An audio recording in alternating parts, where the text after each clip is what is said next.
নমস্কার প্রিয় দর্শক বন্ধুরা, এই বিশাল পৃথিবীর বুকে মানুষ প্রতিদিনই লড়াই করে চলেছে। কখনো জীবিকার জন্য, কখনো সম্পর্ককে বাঁচানোর জন্য, কখনো আবার নিজের অস্তিত্ব খুঁজে পাওয়ার জন্য। কিন্তু প্রশ্ন একটাই, আমি কে? কেন আমি কষ্ট পাচ্ছি? কিভাবে শান্তি পাব?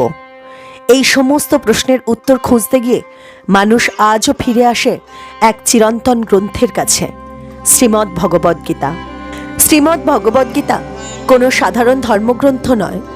এটি শুধু পূজার ঘরে রাখার বই নয়, এটি জীবনযুদ্ধের মাঝখানে দাঁড়িয়ে দেওয়া এক ঈশ্বরীয় নির্দেশিকা।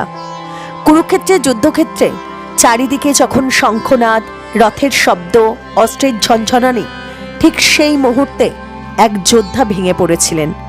তিনি হলেন অর্জুন। অর্জুন কোনো দুর্বল মানুষ ছিলেন না, তিনি ছিলেন মহাবীর, শ্রেষ্ঠ ধনুর্ধর আর পাণ্ডবদের গর্ব। তবুও নিজের আত্মীয় স্বজন, গুরু, প্রিয়জনদের সামনে দাঁড়িয়ে তার হাত থেকে গান্ডীব ধনুক খসে পড়েছিল। তিনি বলেছিলেন, হে কেশব, আমি যুদ্ধ করতে পারছি না, আমার শরীর কাঁপছে, মন ভেঙে যাচ্ছে। ঠিক তখনই ভগবান শ্রীকৃষ্ণ কথা বললেন। এই কথাগুলি পরে রূপ নিল শ্রীমদ্ ভগবদ্গীতা নামক অমৃত গ্রন্থে।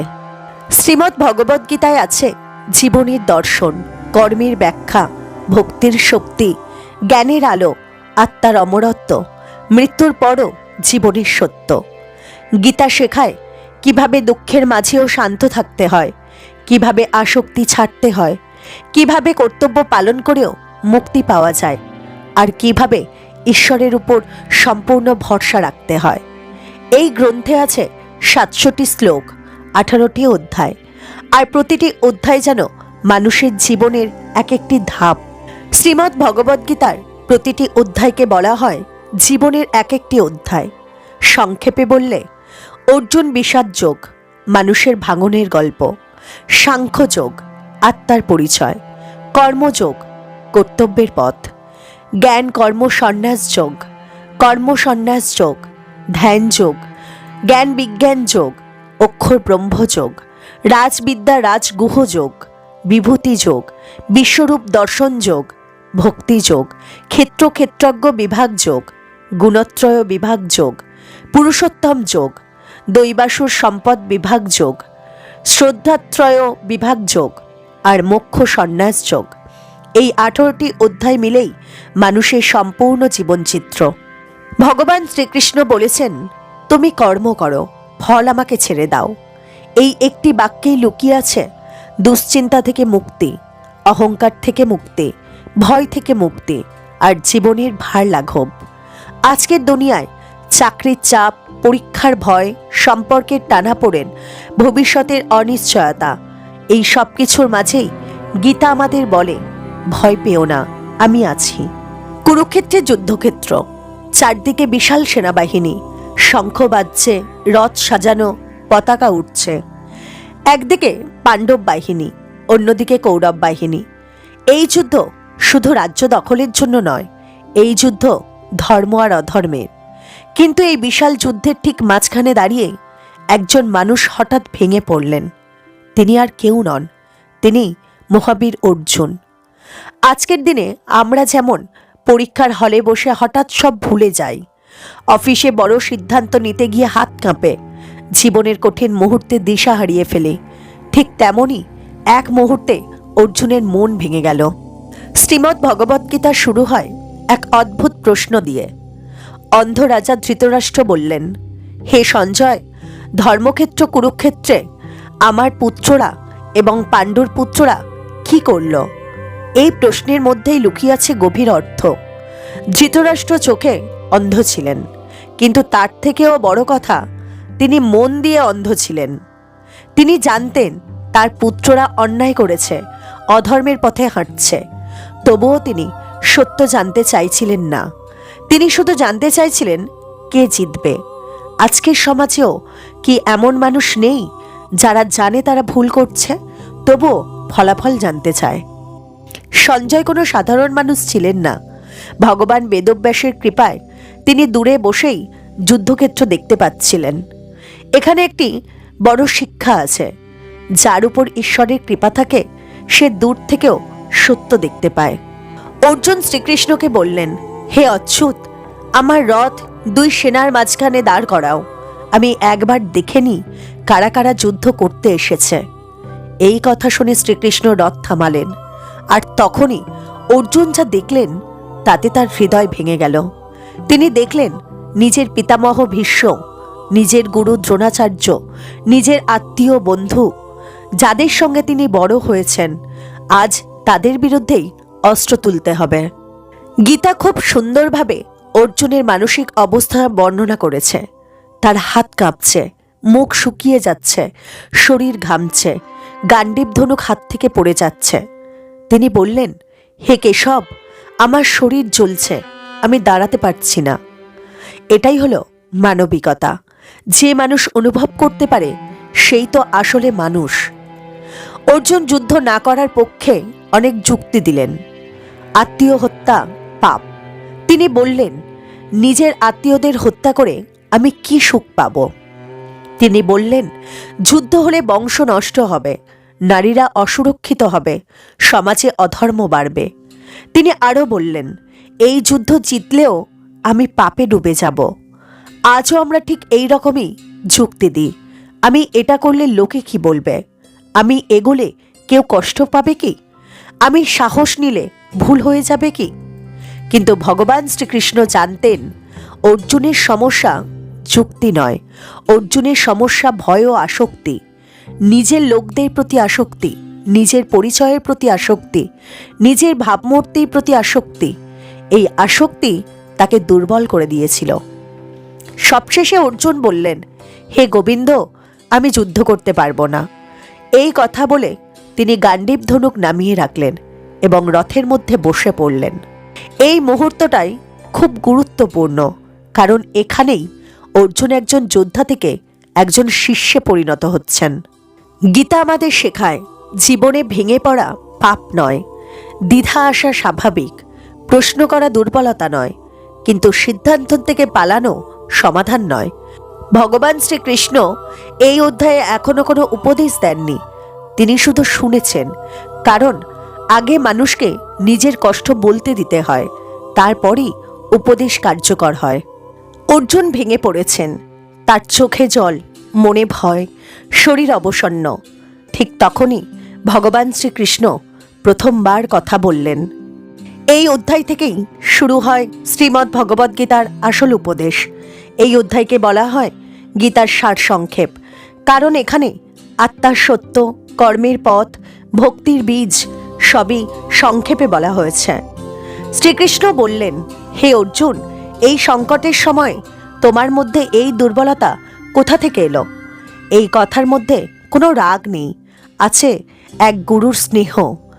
আজও ঈশ্বর আমাদের জিজ্ঞেস করেন, তুমি এত ভয় পাচ্ছ কেন? আমি তো আছি। শ্রীকৃষ্ণ বললেন এক অমোঘ সত্য, ন চায়তে মৃয়তে বা কদাচিৎ। আত্মা কখনো জন্মায় না, কখনো মরে না। শরীর জন্মায়, শরীর মরে, কিন্তু আত্মা চিরন্তন। এই কথাটা যদি আমরা বুঝে যাই তাহলে জীবনের অর্ধেক ভয়ই দূর হয়ে যায়। শ্রীকৃষ্ণ বলেন, মানুষ যেমন পুরনো কাপড় ছেড়ে নতুন কাপড় পরে, তেমনি আত্মা পুরনো শরীর ছেড়ে নতুন শরীর ধারণ করে। কি সুন্দর, কি সহজ উদাহরণ! মৃত্যু মানে শেষ নয়, মৃত্যু মানে শুধু পরিবর্তন। ভগবান বলেন, শীত ও গ্রীষ্ম যেমন আসে যায়, সুখ ও দুঃখ তেমনই আসে যায়। আমরা সমস্যা করি কোথায়? আমরা ভাবি এই দুঃখ চিরস্থায়ী, কিন্তু গীতা বলে কিছুই স্থায়ী নয়। শ্রীকৃষ্ণ স্পষ্ট করে বললেন, একজন ক্ষত্রিয়ের জন্য ধর্মযুদ্ধের চেয়ে বড় কর্তব্য আর কিছু নেই। আজকের দিনে ছাত্রীর ধর্ম পড়াশোনা করা, কর্মীর ধর্ম কাজ করা, পিতামাতার ধর্ম সন্তান লালন পালন করা, আর সন্তানের ধর্ম শ্রদ্ধা করা। নিজের ধর্ম পালন করাই আসল পূজা। এই অধ্যায়ে প্রথমবার বলা হয়, কর্মণ্যে বাধিকারস্তে মা ফলেষু কদাচন। মানে তোমার অধিকার শুধু কর্মে, ফলে নয়। আমরা কাজ করি ফলের চিন্তায়, আর সেখানেই দুঃখ শুরু হয়। অর্জুন জিজ্ঞেস করলেন, হে কেশব, স্থিতপ্রজ্ঞ মানুষ কেমন? শ্রীকৃষ্ণ বললেন, যে সুখে উল্লসিত হয় না, দুঃখে ভেঙে পড়ে না, প্রশংসায় অহংকার করে না, অপমানে ভেঙে যায় না, সেই হল স্থিতপ্রজ্ঞ। শ্রীকৃষ্ণ বললেন, যে ব্যক্তি ইন্দ্রিয়ের দাস, তার জ্ঞান নষ্ট হয়। আজকের দিনে মোবাইল, লোভ, আসক্তি, ভোগ এই সব আমাদের মনকে চুরি করে নিচ্ছে। গীতা শেখায় ইন্দ্রিয় নয়, মনকে শাসন করো। এই অধ্যায় আমাদের শেখায় তুমি শরীর নও, তুমি আত্মা। মৃত্যু ভয়ের বিষয় নয়। কর্তব্য ছেড়ে পালানো পাপ। কর্ম করো, ফল ঈশ্বরের হাতে ছেড়ে দাও। স্থির মনই আসল শক্তি। অর্জুনের চোখে একটু আলো ফিরল। এখনো প্রশ্ন আছে, কিন্তু ভয় কমেছে। অর্জুনের মনে তখনও এক বড় প্রশ্ন রয়ে গেছে। তিনি জিজ্ঞাসা করলেন, যদি জ্ঞানই এত মহান হয়, তাহলে আমাকে যুদ্ধের মতো ভয়ঙ্কর কর্মেই কেন প্রবেশ করতে হবে? এই প্রশ্নটাই আজও আমাদেরও মনের প্রশ্ন। আমরা ভাবি, ধ্যান করলে কাজের দরকার কি? ভক্ত হলে দায়িত্ব নিতে হবে কেন? ভালো মানুষ হতে গেলে সংসার ছাড়তে হবে কি? এই অধ্যায়ে শ্রীকৃষ্ণ সেই প্রশ্নের উত্তর দিয়েছেন। শ্রীকৃষ্ণ বলেন, জ্ঞান ও কর্ম আলাদা পথ নয়, দুটোই একই সত্যের দুই রূপ। যে মানুষ শুধু জ্ঞান নিয়ে বসে থাকে কিন্তু কাজ করে না, সে কখনো মুক্তি পায় না। আবার যে মানুষ শুধু কাজ করে কিন্তু বোঝে না কেন করছে, সেও শান্তি পায় না। জ্ঞান আর কর্ম হল এক যোগ। শ্রীকৃষ্ণ বলেন, এক মুহূর্ত কেউ কর্ম না করে থাকতে পারে না। আমরা না চাইতেও শ্বাস নিই, ভাবি, দেখি, শুনি, এই সবই কর্ম। তাই কর্মত্যাগ সম্ভব নয়। ত্যাগ সম্ভব শুধু কর্মফলের আসক্তির। শ্রীকৃষ্ণ বলেন, নিজের স্বার্থ ছেড়ে লোককল্যাণের জন্য কাজ করো, এটাই নিষ্কাম কর্ম। আজ যদি আমরা ভাবি শুধু নিজের লাভ, শুধু নিজের সুখ, তাহলে সমাজ ভেঙে পড়বে। শ্রীমদ্ ভগবদ্গীতায় শ্রীকৃষ্ণ যজ্ঞের কথা বলেন। যজ্ঞ মানে শুধু আগুনে আহুতি নয়, যজ্ঞ মানে নিজের স্বার্থ আগুনে দিয়ে সমাজের কল্যাণে কাজ করা। কৃষক চাষ করে, সেটা যজ্ঞ। ডাক্তার রোগী দেখে, সেটা যজ্ঞ।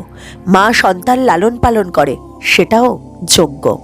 ভগবান বলেন, যে যেমন কাজ করে অন্যরা তেমনই অনুসরণ করে, তাই নেতার দায়িত্ব বেশি। আজ বাবা মা, শিক্ষক, নেতা সবাই যদি সৎ হন, সমাজ আপনা থেকেই ভালো হবে। শ্রীকৃষ্ণ বলেন, আমার কিছুই পাওয়ার নেই, তবু আমি কর্ম করি। এই কথাটা কিন্তু অসাধারণ। যদি ঈশ্বর কর্মত্যাগ না করেন, তাহলে আমরা কে? ভগবান বলেন, মানুষের আসল শত্রু হল কাম ও ক্রোধ। এই দুই বিবেক নষ্ট করে, বুদ্ধি ঢেকে দেয়, মানুষকে অধঃপতনের দিকে ঠেলে দেয়। কর্মযোগ মানে এই শত্রুকে জয় করা। গীতা আমাদের শেখায়, কর্ম ছাড়া মুক্তি নেই। নিষ্কাম কর্মই পবিত্র। নিজের কর্তব্যই ধর্ম। সমাজের জন্য কাজ করাই যোগ্য। কাম ও ক্রোধকে জয় করতে হবে। ভগবান শ্রীকৃষ্ণের কথা শুনে অর্জুন একটু একটু বুঝতে পারলেন, সংসার ছেড়ে নয়, সংসারের মধ্যেই ঈশ্বরকে পাওয়া যায়। ভগবান শ্রীকৃষ্ণ বলেন, এই যোগ আমি প্রথমে সূর্যদেবকে বলেছিলাম। সূর্যদেব মনুকে বলেছিলেন, মনু ইক্ষ্বাকুকে বলেছিলেন। অর্থাৎ গীতা কোনো নতুন কথা নয়। এই জ্ঞান চিরন্তন। সময়ের সঙ্গে সঙ্গে এই জ্ঞান হারিয়ে যায়, আর তখন ঈশ্বর নিজেই আবার আবির্ভূত হন। শ্রীকৃষ্ণ বলেন, যখন ধর্মের গ্লানি হয় এবং অধর্ম বেড়ে যায়, তখন আমি আবির্ভূত হই। এই লাইনটাই হলো গীতার হৃদয়। ঈশ্বর শুধু মন্দিরে নেই, তিনি সমাজের ভারসাম্য রক্ষা করতেও আসেন। শ্রীকৃষ্ণ বলেন, অনেক জন্মের পরে কেউ কেউ আমাকে সত্যরূপে চেনে, কারণ আমরা রূপ দেখি, নাম দেখি, লীলা দেখি, কিন্তু ঈশ্বরকে জানতে গেলে দরকার শুদ্ধ মন। এই অধ্যায়ের সবচেয়ে বড় শিক্ষা, কর্ম করেও সন্ন্যাসী হওয়া যায়। যে ব্যক্তি নিজের স্বার্থ ছেড়ে কাজ করে, অহংকার ত্যাগ করে, ফল ঈশ্বরকে উৎসর্গ করে, সেই প্রকৃত সন্ন্যাসী। ভগবান বলেন, কেউ দানে যজ্ঞ করে, কেউ তপস্যায় যজ্ঞ করে, কেউ জ্ঞান অর্জনে যজ্ঞ করে, সব যজ্ঞের লক্ষ্য এক, আত্মশুদ্ধি। জ্ঞান যজ্ঞই সর্বশ্রেষ্ঠ, কারণ জ্ঞানই অজ্ঞানের আগুন নিভিয়ে দেয়, ভয় দূর করে, সত্য দেখায়।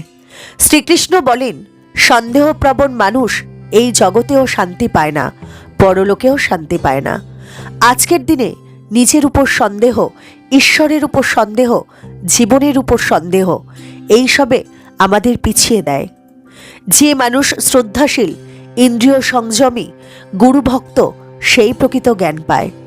গীতা আমাদের শেখায়, ঈশ্বর যুগে যুগে অবতার নেন, জ্ঞান চিরন্তন, কর্ম করেও মুক্তি সম্ভব, জ্ঞানই অজ্ঞানের নাশক, আর সন্দেহ ত্যাগ করো। ভগবান শ্রীকৃষ্ণের উপদেশ শুনেই অর্জুনের মনে দৃঢ়তা আসছে। সে বুঝছে কর্মই তার পথ, আর জ্ঞানই তার আলো। অর্জুন এখন একটি বিষয় স্পষ্টভাবে বুঝতে চাইছেন। তিনি প্রশ্ন করলেন, হে কেশব, কখনো তুমি কর্মের কথা বলো, আবার কখনো সন্ন্যাসের কথা বলো, এর মধ্যে কোনটা শ্রেয়? এই প্রশ্ন আজও আমাদের মধ্যেও আছে। আমরা ভাবি, সংসার করব না সংসার ত্যাগ করব, কাজ করব না ধ্যান করব। এই অধ্যায়ে শ্রীকৃষ্ণ সেই দ্বন্দ্ব মিটিয়ে দিয়েছেন। শ্রীকৃষ্ণ বলেন, কর্ম সন্ন্যাস ও কর্মযোগ দুটোই মুক্তির পথ। কিন্তু তিনি এটাও বলেন, কর্মযোগ সহজ ও শ্রেয়, কারণ ত্যাগ করে পাহাড়ে যাওয়া সহজ, কিন্তু আসক্তি ত্যাগ করে সংসারে থাকা কঠিন। আসল সন্ন্যাস কি? শ্রীকৃষ্ণ বলেন, যে ব্যক্তি না কিছু কামনা করে, না কিছু ঘৃণা করে, সেই প্রকৃত সন্ন্যাসী। সন্ন্যাস মানে লাল কাপড় নয়, জটা নয়, সন্ন্যাস মানে মন পরিষ্কার করা। জ্ঞানী মানুষের দৃষ্টি।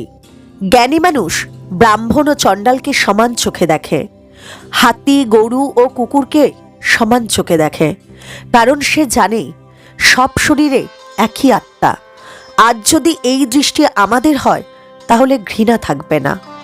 ভগবান বলেন, যে নিজের মধ্যে আনন্দ খোঁজে সেই প্রকৃত যোগী। আজ আমরা খুঁজি টাকা, পদ, সম্মান, কিন্তু শান্তি কোথায়? নিজের ভেতরে। ভগবান বলেন, জ্ঞানী ব্যক্তি কর্ম করেও কর্মে লিপ্ত হয় না। যেমন পদ্মপাতায় জল পড়ে, কিন্তু জল আটকে থাকে না। ঈশ্বরই প্রকৃত কর্তা। আত্মা কর্তা নয়, প্রকৃতি কর্ম করে। যে এই সত্য বোঝে, তার অহংকার ভেঙে যায়। শ্রীকৃষ্ণ বলেন, আমি সব জীবের বন্ধু। তিনি কাউকে শাস্তি দিতে চান না, তিনি শুধু মানুষকে জাগাতে চান। গীতা আমাদের শেখায়, আসক্তি ত্যাগই আসল সন্ন্যাস, কর্মযোগ সহজ পথ, সব জীব সমান, শান্তি নিজের ভেতরে, আর ঈশ্বর সকলের বন্ধু। এই কথা শুনে অর্জুনের মন অনেক শান্ত হয়। সে এখন প্রস্তুত ধ্যানের পথে হাঁটার জন্য। কুরুক্ষেত্রের যুদ্ধের থেকেও আরেকটি যুদ্ধ অনেক বেশি কঠিন। সে যুদ্ধ নিজের মনের সঙ্গে। ভগবান শ্রীকৃষ্ণ বলেছেন, মানুষের সবচেয়ে বড় শত্রু তার মন। এই মনকে জয় করার পথ দেখান তিনি। যোগী কাকে বলে? শ্রীকৃষ্ণ বলেন, যে ব্যক্তি কর্মফলের আসক্তি ত্যাগ করেছে সেই যোগী। যোগী মানে পাহাড়ে বসা মানুষ নয়, যোগী মানে যে সংসারে থেকেও মনকে স্থির রাখতে পারে। শ্রীকৃষ্ণ ধ্যানের বাস্তব পদ্ধতি বলেন, একান্ত স্থানে বসবে, শরীর সোজা রাখবে, চোখ আধখানা বন্ধ রাখবে, মন একাগ্র করবে। এটা আজও প্রাসঙ্গিক। দিনে মাত্র কিছু সময় নিজের সঙ্গে বসো। অর্জুন বললেন, হে কৃষ্ণ, মন তো খুব চঞ্চল, একে দমন করা অসম্ভব। শ্রীকৃষ্ণ হাসলেন। তিনি বললেন, হ্যাঁ অর্জুন, মন চঞ্চল, কিন্তু অভ্যাস ও বৈরাগ্যে একে বশ করা যায়। কি সুন্দর উত্তর! শ্রীকৃষ্ণ বলেন, যে নিজের মনকে জয় করেছে, মন তার বন্ধু, আর যে মনকে জয় করতে পারেনি, মন তার শত্রু। আমাদের জীবনের সাফল্য বা ব্যর্থতা এই মনের মধ্যেই লুকিয়ে আছে। ভগবান বলেন, যোগী মানুষ এমন সুখ পায় যা ইন্দ্রিয় সুখেরও ঊর্ধ্বে। এই সুখ টাকার নয়, ভোগের নয়, এই সুখ আত্মার। অর্জুন আবারও প্রশ্ন করেন, যে যোগপথে চলেও সফল হয় না, তার কি হয়? শ্রীকৃষ্ণ আশ্বস্ত করেন, তার নাশ হয় না। এই কথাটা খুব সান্ত্বনার। ভালো পথে এক কদম হাঁটলেও তা বৃথা যায় না। শ্রীকৃষ্ণ বলেন, যে আমাকে হৃদয়ে ধারণ করে সেই সর্বশ্রেষ্ঠ যোগী, অর্থাৎ ভক্তি যোগের পরিণতি। অর্জুন প্রশ্ন করে, ঈশ্বরকে জানা মানে কি? ভগবান শ্রীকৃষ্ণ একটি গভীর প্রশ্নের উত্তর দেন। ঈশ্বরকে জানা মানে কি? অনেকে ঈশ্বরের নাম জানে, মূর্তি চেনে, কাহিনী জানে, কিন্তু ঈশ্বরকে বোঝে খুব কম মানুষ। এই অধ্যায়ে ভগবান শ্রীকৃষ্ণ নিজের প্রকৃত পরিচয় দেন। শ্রীকৃষ্ণ বলেন, আমার দুই প্রকৃতি আছে, অপরা প্রকৃতি আর পরা প্রকৃতি। অপরা প্রকৃতি হল মাটি, জল, আগুন, বায়ু, আকাশ, মন, বুদ্ধি, অহংকার, এই সব নিয়ে গঠিত এই দৃশ্যমান জগৎ। আর পরা প্রকৃতি জীবাত্মা, যে আত্মা এই জগৎকে ধারণ করে রেখেছে। ভগবান বলেন, সবকিছু আমার থেকেই জন্মায়, সবকিছু আমার মধ্যেই স্থিত, সবকিছু আমার মধ্যেই লয় হয়। তাই ঈশ্বরকে খুঁজতে দূরে যেতে হয় না, তিনি আমাদের নিঃশ্বাসে, আলোতে, শব্দে, অনুভবে। কেন মানুষ ঈশ্বরকে ভুলে যায়? শ্রীকৃষ্ণ বলেন, ত্রিগুণময়ী মায়া মানুষকে আমাকে ভুলিয়ে দেয়।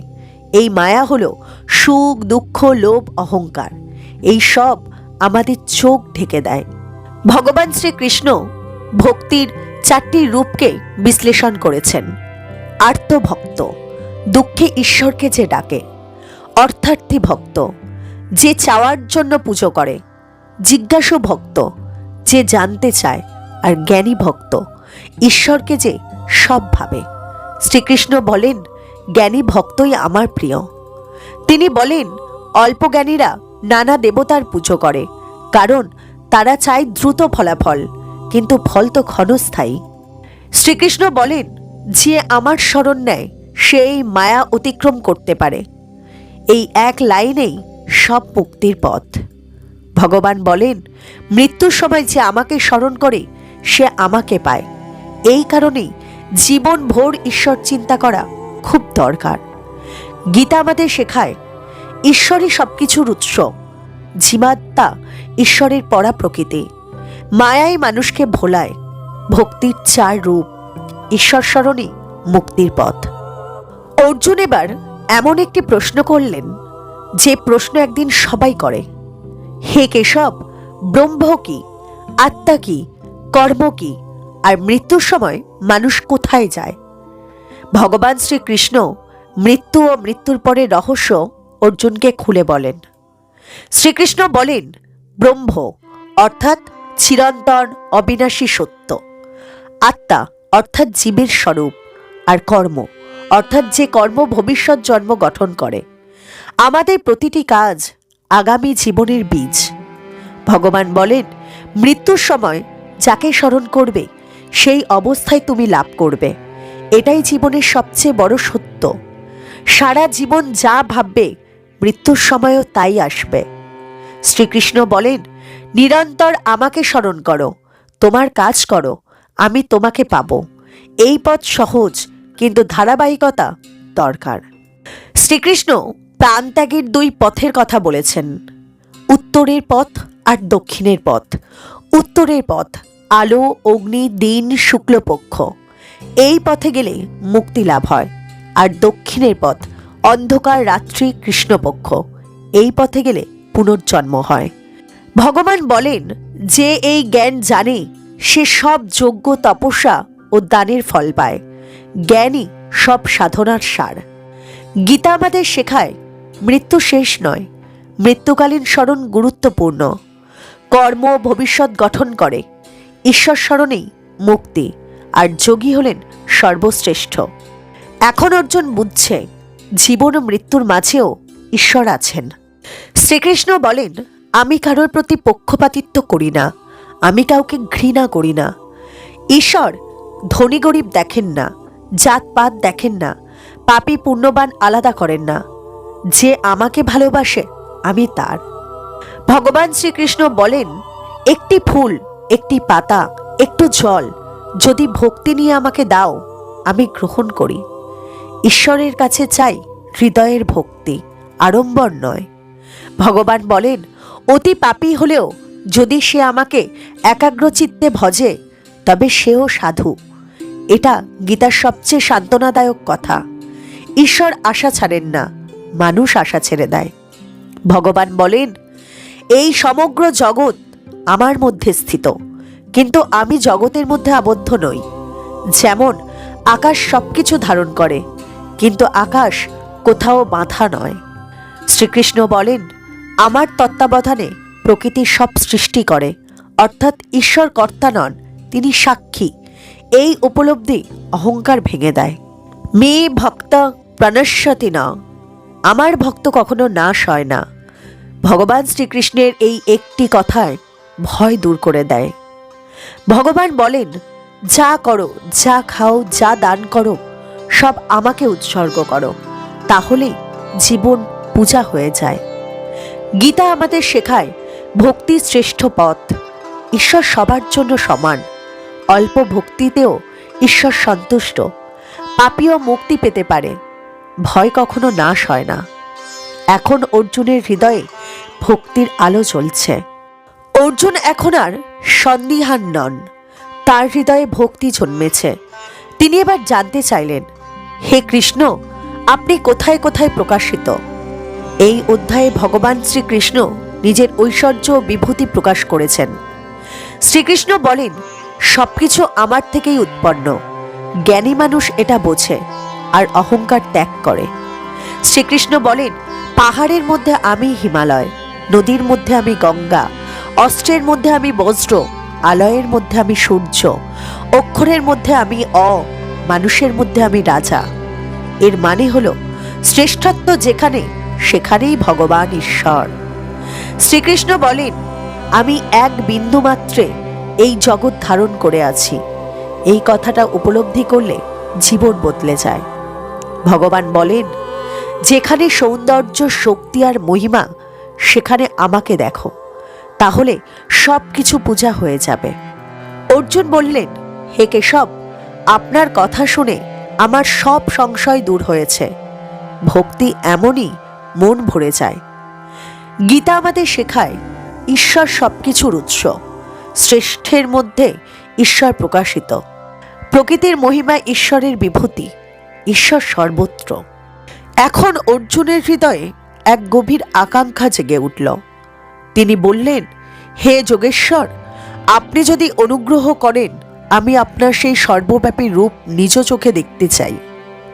ভক্তির চরম পরিণতিই হল ঈশ্বর দর্শনের আকাঙ্ক্ষা। শ্রীকৃষ্ণ বললেন, এই সাধারণ চোখে আমার বিশ্বরূপ দেখা সম্ভব নয়। তারপর তিনি বললেন, আমি তোমাকে দিব্য চক্ষু দিচ্ছি।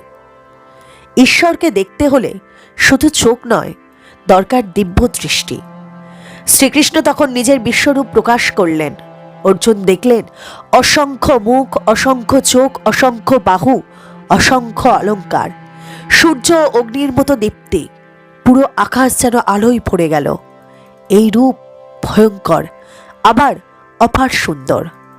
অর্জুন দেখলেন দেবতারা ঈশ্বরের মধ্যে প্রবেশ করছে, আবার সৃষ্টি বেরিয়ে আসছে। যোদ্ধারা ঈশ্বরের মুখে প্রবেশ করছে। শ্রীকৃষ্ণ বললেন, আমি কাল, আমি সবকিছুর সংহারক। এই কথাটা খুব কঠিন কিন্তু সত্য। ঈশ্বর সৃষ্টিও করেন, আবার ঈশ্বর লয়ও করেন। এই রূপ দেখে অর্জুন ভয়ে কাঁপতে লাগলেন। নত হলেন, হাত জোড় করলেন। তিনি বললেন, হে দেব দেব, আমি আপনাকে চিনতে পারছি না। ভক্তি এখানে ভয়ে নয়, বিস্ময়ে পরিণত হয়েছে। অর্জুন ভয় পেয়ে বললেন, হে জনার্দন, আপনার সেই সৌম্য মানব রূপে ফিরে আসুন। শ্রীকৃষ্ণ করুণায় আবার সেই মধুর রূপে ফিরে এলেন। ঈশ্বর যতই ভয়ঙ্কর হন না কেন, ভক্তের জন্য তিনি চিরকাল করুণাময়। শ্রীকৃষ্ণ স্পষ্ট বললেন, এই বিশ্বরূপ না বেদে পাওয়া যায়, না যজ্ঞে, না তপস্যায়। এই বিশ্বরূপ শুধু ভক্তিতেই আছে। গীতা আমাদের শেখায়, ঈশ্বর সর্বব্যাপী, সৃষ্টি ও প্রলয় তাঁরই। ঈশ্বর ভয়ঙ্করও, আবার করুণাময়। দিব্য দৃষ্টির দরকার। ভক্তি ঈশ্বর দর্শনের একমাত্র পথ। অর্জুন আর শুধু শিষ্য নন, তিনি এক গভীর ভক্ত হয়ে উঠেছেন। জীবনের পথে চলতে গিয়ে আমরা প্রায়ই জিজ্ঞেস করি, আমি কি? এই দেহটাই কি আমি, নাকি এর ভিতরে লুকিয়ে থাকা আরো গভীর কোনো সত্তা আছে? এই প্রশ্নের উত্তর দিতেই শ্রীকৃষ্ণ অর্জুনকে নিয়ে যান গীতার এক গভীর দর্শনের পথে, ক্ষেত্র ক্ষেত্রজ্ঞের জ্ঞান।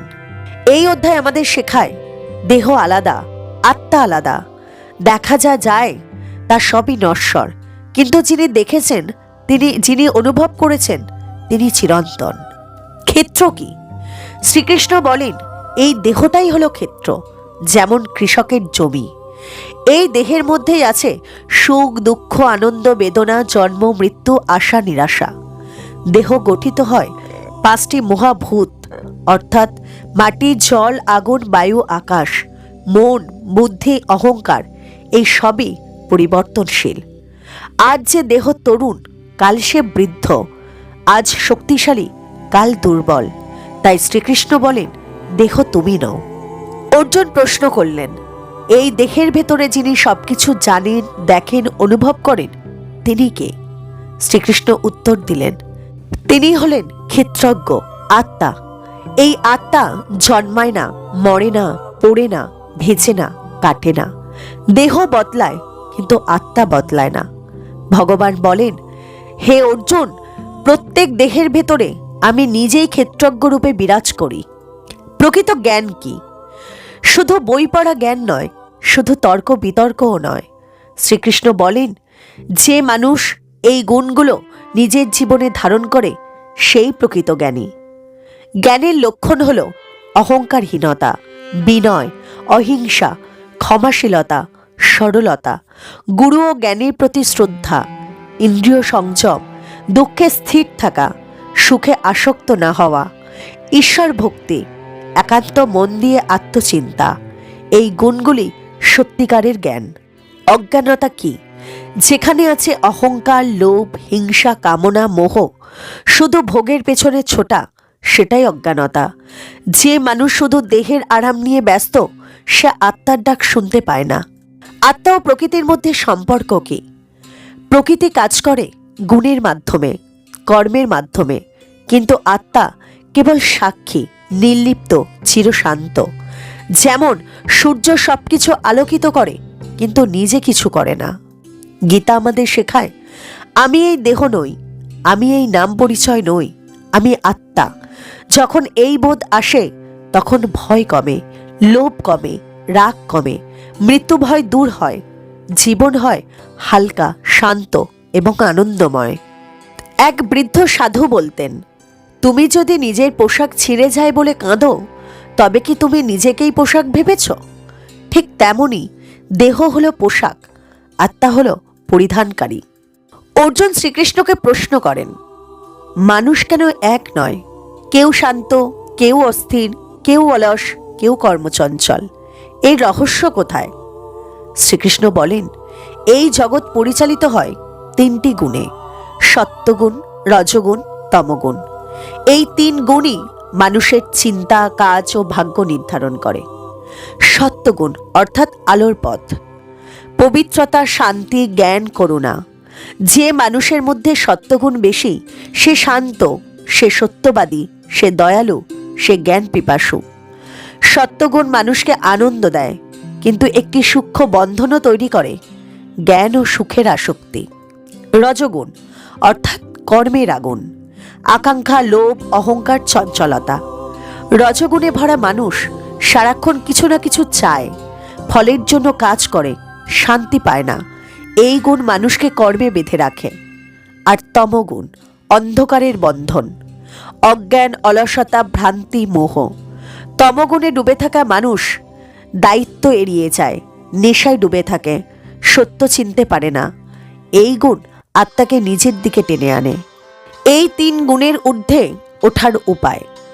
ভগবান বলেন, যে ব্যক্তি সুখ, দুঃখ, মান অপমানের সমান, যে আসক্তিহীন, সেই গুণাতীত। আর গুণাতীত মানুষের লক্ষণ হল প্রশান্ত, নির্লোভ, নির্ভয়, ভক্তিতে স্থির। সে জানে, আমি গুণ নই, আমি আত্মা। একটি নদী 3টি রং বহন করছিল, সাদা, লাল আর কালো। নদী নিজে কোন রঙের? নদীতে শুধু জল। ঠিক তেমনি তুমি সত্য, রজ বা তম নও, তুমি সেই চেতনা যার উপর দিয়ে গুণগুলো বয়ে যায়। গীতা আমাদের শেখায় 3 গুণই মানুষের চরিত্র গঠন করে। আত্মা গুণের অতীত, ভক্তি মুক্তির পথ। সমস্ত গুণের ঊর্ধ্বে ওঠাই আসল লক্ষ্য। এই জগৎকে আমরা বাস্তব মনে করি, কিন্তু ভগবান বলেন এই জগৎ এক উল্টো অসত্য বৃক্ষ, যার মূল ওপরে ডালপালা নিচে। যে এই বৃক্ষের রহস্য বোঝে সেই সত্যকে চেনে। ভগবান বলেন মূল হলো পরম ব্রহ্ম, ডালপালা ইন্দ্রিয় ও বিষয়, আর পাতা বেদ। এই বৃক্ষ কামনা দ্বারা পুষ্ট, কর্ম দ্বারা বিস্তৃত, কিন্তু এর শিকড় কাটতে হয় বৈরাগ্যের কুঠার দিয়ে। ভগবান বলেন যে এই বৃক্ষ কেটে আমার শরণ নেয় সে মুক্তি পায়। অর্জুন প্রশ্ন করে, কেউ কেন দেবতুল্য হয়, আবার কেউ কেন দানব সদৃশ হয়? শ্রীকৃষ্ণ বলেন মানুষের চরিত্র গঠিত হয় দেব সম্পদ ও অসুর সম্পদ দিয়ে। এই 2 পথই মানুষের ভবিষ্যৎ নির্ধারণ করে। দেব সম্পদ অর্থাৎ মুক্তির পথ। যে গুণ মানুষকে ঈশ্বরের কাছে নিয়ে যায় সেই হলো দেব সম্পদ। দেবগুণ সমূহ অভয়, আত্মশুদ্ধি, জ্ঞানযোগে স্থিতি, দান, ইন্দ্রিয় সংযম, যজ্ঞ, স্বাধ্যায়, তপস্যা, সরলতা, অহিংসা, সত্যবাদিতা, ক্রোধহীনতা, ত্যাগ, শান্তি, করুণা, লোভহীনতা, নম্রতা, ক্ষমাশীলতা, তেজ, দৃঢ়তা, পবিত্রতা। এই গুণ মানুষকে ধীরে ধীরে মুক্তির পথে নিয়ে যায়। আর অসুর সম্পদ অর্থাৎ পতনের পথ। যে গুণ মানুষকে অন্ধকারে টেনে নিয়ে যায় সেগুলি অসুর সম্পদ। অসুর গুণসমূহ হল অহংকার, দম্ভ, ক্রোধ, নিষ্ঠুরতা, অজ্ঞানতা, কামনা, লোভ, হিংসা, ঈশ্বরকে অস্বীকার। এই গুণে আবদ্ধ মানুষ নিজেই নিজে শত্রু হয়ে ওঠে। ভগবান বলেন অসুর মানুষ ভাবে এই জগৎ মিথ্যা নয়, আমি সব। ঈশ্বর নেই, ভোগী জীবনের লক্ষ্য, ফলস্বরূপ পায় দুঃখ, ভয়, অশান্তি। গীতা আমাদের শেখায় নিজের ভেতরের গুণগুলিকে চিনুন, দেবগুণ বাড়ান, অসুর গুণ ত্যাগ করুন। দেব সম্পদ হলো মুক্তির পথ, আর অসুর সম্পদ হলো বন্ধনের পথ। পছন্দ আমাদের। ভগবান বলেন মানুষের আচরণ, চিন্তা ও জীবনধারা নির্ভর করে শ্রদ্ধার ধরনে। শ্রদ্ধা 3 রকমের, সত্য, রজ, তম। এই 3 রকম শ্রদ্ধা মানুষের জীবনে প্রভাব ফেলে। সাত্ত্বিক শ্রদ্ধা অর্থাৎ সত্য ভক্তির পথ। সাত্ত্বিক শ্রদ্ধা মানে সত্যবাদিতা, শুদ্ধ আত্মচিন্তা, ভক্তি, পরোপকার, প্রজ্ঞা। যে মানুষ এই শ্রদ্ধা রাখে সে ধার্মিক, শান্ত ও প্রিয়। ভগবান বলেন একজন সত্যিকারের ভক্ত সেই যে এই শ্রদ্ধায় পূর্ণ। রাজসিক শ্রদ্ধা অর্থাৎ ফলের আগ্রহ। রাজসিক শ্রদ্ধা মানে স্বার্থপরতা, ফল প্রার্থনা, সামাজিক মর্যাদা চাওয়া, বাহ্যিক জ্ঞান ও উপার্জনের আগ্রহ। ভগবান বলেন এমন মানুষ শুধু নিজের লাভ খোঁজে, কিন্তু ঈশ্বরের নিকট তা মূল্যহীন। তামসিক শ্রদ্ধা অজ্ঞান ও ভয়ভীত। তামসিক শ্রদ্ধা মানে কুসঙ্গ, অসত্য, অসংযম, ভয়, অলসতা। এই শ্রদ্ধায় জীবন ডুবে যায় অজ্ঞানতার অন্ধকারে। শ্রীকৃষ্ণ অর্জুনকে বলেন এখন তুমি সব শিখেছ, তোমার জীবনের লক্ষ্য হল মোক্ষ, দুঃখ, সন্দেহ ও অহংকার ছাড়াই। এই অধ্যায়ে পূর্ণ ভক্তি, পূর্ণ জ্ঞান, নিঃস্বার্থ কর্ম সব মিলিয়ে মুক্তির পথ দেখানো হয়েছে। ভগবান বলেন যে ব্যক্তি কর্ম, জ্ঞান ও ভক্তি একত্রিত করে সে আমার প্রিয়। কর্মযোগ কর্তব্য পথে নিষ্ঠা, ফলের আশা ত্যাগ করা। জ্ঞানযোগ আত্মার বাস্তবতা বোঝা, দেহ মায়া ভিন্ন। ভক্তিযোগ ঈশ্বরকে হৃদয়ে স্থান দেওয়া, সবকিছুর উৎসরূপে স্বীকার করা। এই 3 সমন্বয় জীবনকে পূর্ণ করে। ভগবান বলেন যে ব্যক্তি সম্পূর্ণ বিশ্বাস ও ভক্তি রাখে তার সব সংশয় দূর হয়, সে কখনো পথভ্রষ্ট হয় না। এই হলো চূড়ান্ত শিক্ষার সার। ভগবান বলেন যে ব্যক্তি আমাকে একাগ্র চিত্তে স্মরণ করে সে সমস্ত দুঃখ ও মৃত্যুর ভয় অতিক্রম করে। গীতা আমাদের শেখায় দেহ ও সম্পদ অস্থায়ী, আত্মা চিরন্তন। ঈশ্বরের প্রতি ভক্তি সবকিছুর চেয়ে বড়। কর্ম গুরুত্বপূর্ণ, কিন্তু ফলের আশা নয়। জ্ঞান ও ধ্যান মনকে শান্তি দেয়। গুণ, শ্রদ্ধা, ভক্তি সব মিলিয়ে জীবন পূর্ণ হয়। শ্রীকৃষ্ণ অর্জুনকে বললেন, হে অর্জুন, তুমি যে সত্যটি জেনেছ তা নিয়েই এখন জীবন পরিচালনা করো। আমাকে স্মরণ করো, তুমি কখনো তাহলে পথভ্রষ্ট হবে না। প্রিয় দর্শকবৃন্দ, শ্রীমদ্ ভগবদ্গীতার 18টি অধ্যায় এইভাবেই আমাদের জীবনের সর্বোচ্চ শিক্ষা দেয়। আপনারা যদি এই শিক্ষাকে গ্রহণ করেন তাহলে জীবনের দুঃখ কমবে, মন শান্ত হবে, হৃদয় পূর্ণ হবে। ভিডিওটি যদি আপনাদের ভালো লাগে তাহলে একটি লাইক করবেন, আপনাদের মতামত কমেন্ট করে জানাবেন, আর চ্যানেলটিকে সাবস্ক্রাইব করে রাখবেন। আর শ্রীমদ্ ভগবদ্গীতার বাণী অন্যের সঙ্গে শেয়ার করবেন। প্রতিদিন একটু সময় গীতার বাণী পড়া বা ধ্যান করা জীবন পরিবর্তন করবে। জয় শ্রীকৃষ্ণ। রাধে রাধে।